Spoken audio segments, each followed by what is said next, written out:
আসসালামু আলাইকুম। আপনার উপর শান্তি বর্ষিত হোক। প্রিয় শরীদ, খতমে কামালের ৪৪তম ধাপে আপনাকে স্বাগতম।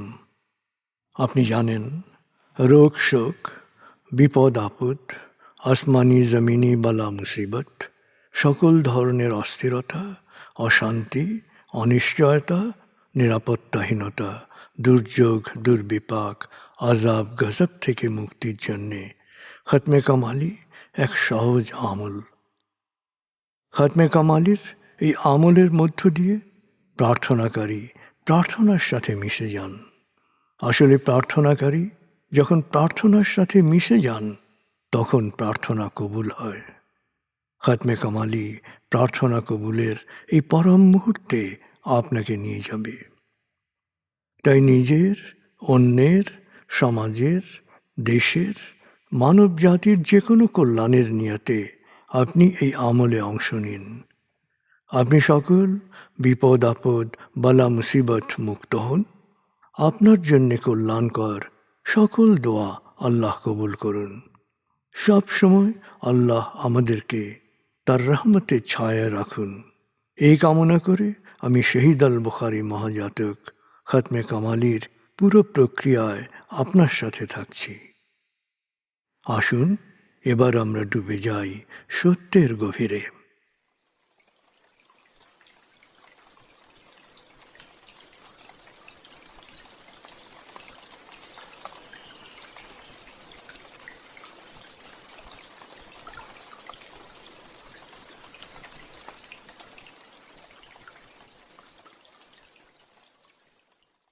হে আল্লাহ, বিতাড়িত শয়তান থেকে আমি তোমার আশ্রয় প্রার্থনা করছি। দয়াময় মেহেরবান আল্লাহর নামে। আয়াতুল মুলক। হে আল্লাহ, সকল ক্ষমতার মালিক, তুমি যাকে ইচ্ছা ক্ষমতা দান করো, যাকে ইচ্ছা ক্ষমতাচ্যুত করো, যাকে ইচ্ছা সম্মানিত করো, যাকে ইচ্ছা অপমানিত করো। তুমি সর্বশক্তিমান, সকল কল্যাণ ও মঙ্গলের আধার। তুমি দিনকে ছোট করে বড় করো রাত, আবার রাতকে ছোট করে বড় করো দিন। তুমি প্রাণহীনে দাও প্রাণ, আর প্রাণবন্তকে করো প্রাণহীন। তুমি যাকে চাও বেহিসাব রিজিক দান করো। সূরা আলে ইমরান আয়াত ২৬-২৭। আয়াতুল কুরসি। আল্লাহ ছাড়া কোনো উপাস্য নেই।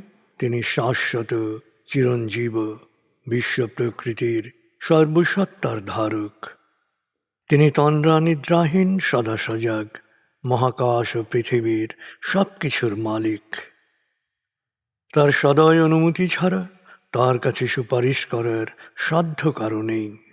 দৃশ্যমান বা দৃশ্য, অতীত বা ভবিষ্যৎ, সৃষ্টির সব কিছুই তিনি জানেন। তিনি যতটুকু জানাবেন, এর বাইরে তার জ্ঞানের সীমানা সম্পর্কে ধারণা করা কারো পক্ষেই সম্ভব নয়। তার আসন, তার কর্তৃত্ব পৃথিবী ও নভমণ্ডলের সর্বত্র বিস্তৃত, আর তার সংরক্ষণে তিনি অক্লান্ত। তিনি সর্বোচ্চ, সুমহান। সূরা বাকারা আয়াত ২৫৫।